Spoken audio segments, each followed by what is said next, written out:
অনূর্ধ্ব-20 নারী সাফ চ্যাম্পিয়নশিপে 2 লাল কার্ড ও 5 গোলের রোমাঞ্চকর ম্যাচ। নেপালকে 3-2 গোলে হারিয়েছে বাংলাদেশ।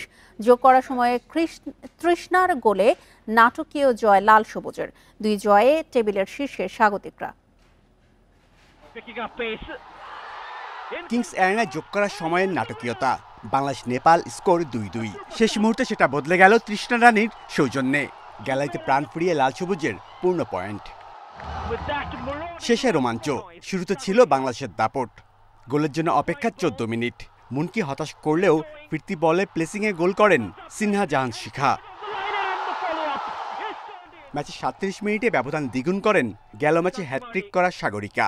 ডিবক্সে নড়বড়ে নেপালের রক্ষণ। গোলকিপারও ভুল করেছেন।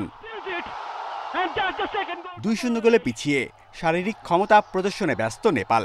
দ্বিতীয়ার্ধের শুরুতে বিনা কারণে সাগরিকার সঙ্গে গন্ডগোল সিমরানের। দুজনই দেখেন লাল কার্ড। সাগরিকার শূন্যতা ভোগায় লাল সবুজকে। এবং সেটা সাগরিকার জন্য এবং 9 মিনিটের ব্যবধানে 2 গোলে ম্যাচে ফেরে নেপাল। পেনাল্টি থেকে ব্যবধান কমান আনিশা। সমতায় ফেরে 86 মিনিটে। মিনার গোলে হতাশা স্বাগতিক ডেরায়। 7 মিনিট যোগ করার পর আরও বাড়ে দুদলের উত্তাপ। শেষ মুহূর্তে লাল সবুজের ত্রাতা কৃষ্ণা রানী। শীর্ষ স্থান ধরে রেখে শিরোপার পথে এগোল বাংলাদেশ। Shamim Ahmed, independent news, Dhaka.